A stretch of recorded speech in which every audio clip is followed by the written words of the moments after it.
Quand apparaissent les premières gouttes de pluie, elle fait frissonner tous les cyclistes. La bande blanche dans la descente ou le passage piéton caché dans le virage, cette peinture qui se transforme en patinoire. Franchissement de ligne continue, c'est sanction immédiate. L'Anglais se vautre comme un grand et entraîne avec lui Vincenzo Nibali. Reparti avec le vélo d'un coéquipier, le maillot jaune perd soudain de sa superbe. Je vais bien, j'ai eu de la chance, franchement j'ai eu de la chance. Je n'ai rien de grave, je suis un peu râpé, j'ai mal au genou. Dans cet épisode de Biclou, on vous parle de la frayeur de tous les cyclistes, vélo taffeur du quotidien ou sportif, la glissade ou la zipette. Et vous allez voir que la réglementation des peintures utilisées pour les cyclistes n'est pas aussi contraignante que celle utilisée pour les automobilistes. Allez, on part à la recherche de la peinture magique, celle qui ne nous fait plus glisser. Wow!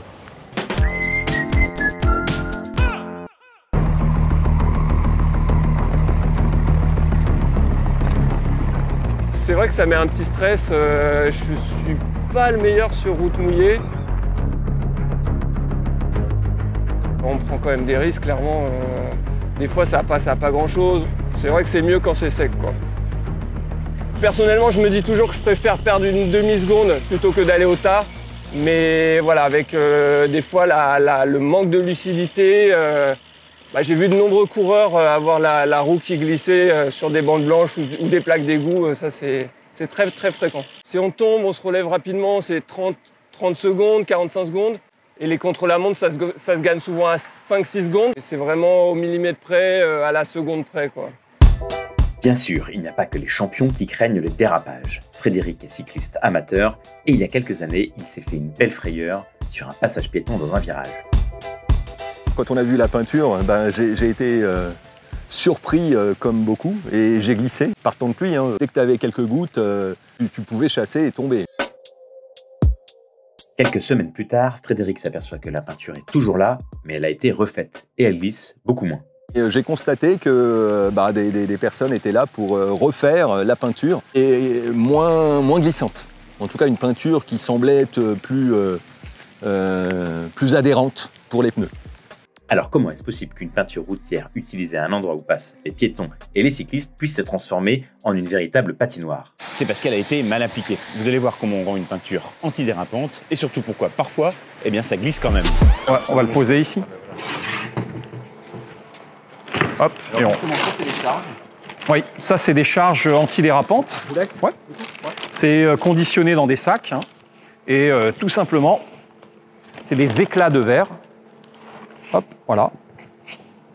Voilà, et c'est saupoudré.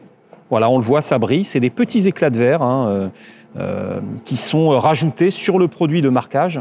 Et c'est ces charges qui vont assurer de l'adhérence. Donc quand vous ne mettez pas les produits de saupoudrage, le produit est plus glissant et en plus il s'use plus vite. Cette poussière blanche qui ressemble à du sucre, ces petits cristaux de verre, c'est donc ce qui donne sa capacité antidérapante à la peinture. Sans eux, la peinture n'est pas certifiée contre l'antidérapage et se transforme en piège glissant. Sauf qu'il y a un très gros problème. Quand on regarde la quantité en tonnage de peinture vendue, où toutes nos certifications ont besoin de l'ajout des charges antidérapantes, on s'aperçoit qu'on vend beaucoup moins et très peu de charges antidérapantes. Donc ça veut dire que les produits ne sont pas forcément systématiquement appliqués. D'accord, on peut se tromper quand on pose une peinture routière et oublier ces petits cristaux qui la rendent justement antidérapante. Mais on a découvert encore pire. Toutes les normes et les certifications concernent la chaussée, c'est-à-dire là où des véhicules à 4 roues peuvent rouler. Si c'est une piste cyclable qui traverse la forêt par exemple, vous pouvez utiliser ce que vous voulez, ce qui n'est pas forcément recommandé. Attendez, vous avez entendu comme moi? Vous pouvez utiliser ce que vous voulez. C'est tellement incroyable qu'on va faire répéter Monsieur Ternois pour être bien sûr. Sur une piste indépendante de la chaussée, finalement, on peut utiliser ce qu'on veut. Exactement. C'est-à-dire qu'il n'y a pas d'obligation de produits certifiés NF sur une piste cyclable qui se trouve en dehors de la chaussée. C'est une voie séparée. Et c'est pour ça d'ailleurs que sur ces voies séparées, on peut utiliser des peintures couleurs. On voit beaucoup de pistes cyclables peintes en vert, par exemple, sur des kilomètres. Et bien là, on met un produit qui n'est pas certifié NF, parce que le vert n'est pas certifié NF en France, sur des pistes cyclables où les vélos peuvent rouler au quotidien. C'est à cet endroit-là, sur l'ancienne piste cyclable qui était peinte, c'est à cet endroit-là que j'ai dérapé dans le virage. L'aménagement n'était pas le même à l'époque parce qu'il y avait de la peinture, c'était un aménagement provisoire, c'était peint en bleu. Et je venais de Vincennes, là, par ici, j'allais dans cette direction et en arrivant dans le virage, bah, je suis tombé. J'ai fait une belle chute. Alors là maintenant ça a été refait, il y a un vrai enrobé, c'est super, hein. Mais il y a plein d'endroits encore dans la ville où il y a de la peinture bleue sur les pistes cyclables et c'est des vraies patinoires dès qu'il pleut. Bon, on récapitule. Depuis un arrêté de 1963, il n'y a que 2 couleurs autorisées sur la chaussée, le blanc et le jaune. Le bleu peut éventuellement servir pour le stationnement et le rouge pour les voies de détresse. Toutes les autres couleurs sont interdites. Le blanc est certifié avec 5 niveaux d'anti-glissance.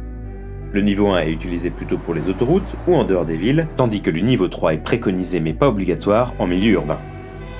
Pour finir, les pistes cyclables en dehors des routes ne sont soumises à aucune obligation, c'est donc au bon vouloir de l'aménageur.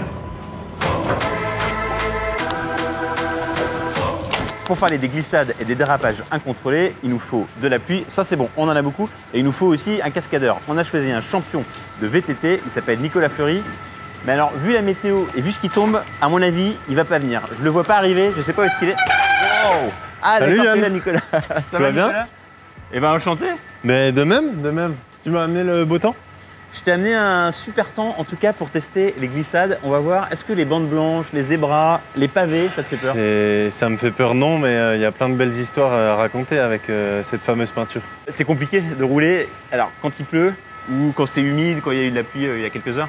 Compliqué, non, je pense qu'en ayant les bons réflexes et quelques petits tips, on y arrive assez facilement, mais c'est clair que c'est plus dangereux en tout cas. Ça peut donner lieu à des glissades, à des zipettes comme on dit, et faire quelques petits bobos quoi, c'est sûr.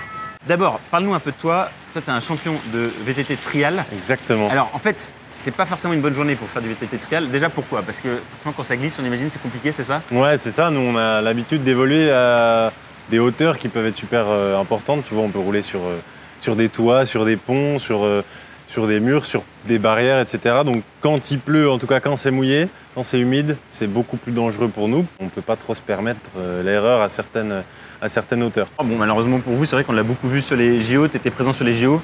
Et c'était compliqué quoi. C'était très compliqué, notamment sur la cérémonie d'ouverture. On avait tous les copains qui avaient préparé un show de folie en BMX, qui n'ont pas pu le faire ou en tout cas qui se sont adaptés un petit peu last minute. Tu te rends compte à quel point ça change notre sport. Tu vas nous expliquer et surtout aussi nous montrer justement comment maîtriser son vélo quand il pleut, quand ça glisse sur les bandes blanches, les zébras. Mais je suis pas sûr qu'on le fasse avec ce vélo. Il te plaît pas? Écoute, j'aime bien la couleur, mais la forme, le cadre... C'est ma couleur. Si tu arrives à me trouver la même couleur, je roule sur n'importe quel vélo. C'est vrai? Bah écoute, challenge accepté. Ah ouais, voilà. Tu vois? Waouh! Alors justement, Nicolas, regarde là, on voit ce passage piéton, bande blanche, peinture, donc c'est évidemment danger quand on est à vélo. Complètement. Qu'est-ce qu'il faut surtout pas faire, en fait, quand on arrive là-dessus? Surtout pas faire, c'est bloquer les freins. On privilégie un freinage progressif, quitte à freiner un petit peu fort au début et relâcher le frein après. En fait, ce qui est super dangereux, encore plus de bloquer les roues, c'est de bloquer les roues en tournant. Si on arrive aux abords de la peinture, il faut jamais arriver de travers. Jamais mettre d'angle, jamais essayer de tourner en étant sur la peinture parce que c'est là où ça peut faire patatras. Par exemple, si on a un virage avec un passage piéton et le virage après, mieux vaut aller tout droit sur le passage piéton, quitte à prendre un virage un petit peu plus serré après sur le bitume, plutôt que de faire un grand virage et de tourner sur le passage piéton. Si on bloque la roue arrière, en tournant, en gros, ça donne ça. Et là, bon, je savais que j'allais le faire, donc j'ai mis le pied, mais on a vite fait de ne pas mettre le pied et de finir les 4 fers en l'air. Ça, c'est la roue arrière. C'est le moins dangereux de bloquer la roue arrière. Donc, si on bloque la roue avant avec de l'élan, petit tip, ce qui fait aussi la différence, vérifier la pression des pneus. Un pneu trop gonflé, il va glisser beaucoup plus qu'un pneu à bonne pression. On a les pieds mouillés, les pneus mouillés, les pédales mouillées. Ça peut vite finir sur le dos. Merci Nicolas. Il pleuvait tellement qu'on a dû arrêter le tournage, même notre caméra n'en pouvait plus. La peinture routière qui ne glisse pas du tout, évidemment elle n'existe pas, mais des ingénieurs suédois ont trouvé une solution qui commence tout juste à être utilisée en France. En fait, c'est pas une peinture, mais c'est une résine dans laquelle est incorporée directement les charges qui empêchent de glisser. Oui, là vous êtes sur une résine qui a, vous n'avez pas plus antidérapant sur le marché. Vous allez pouvoir peut-être récupérer 50 cm, 1 mètre de freinage. Le fait d'avoir un support très rugueux. Et regardez, l'antiglissance se mesure grâce à cette étrange pendule. Pour le contrôle, je mouille le support et je fais 5 lâchers.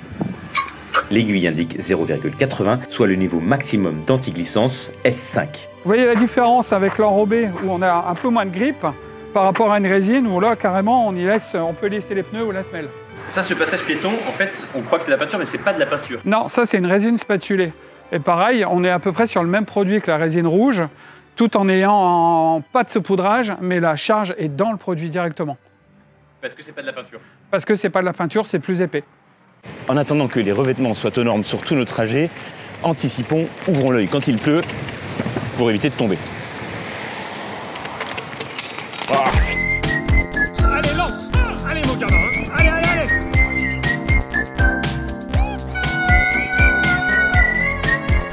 On dirait un train, quoi.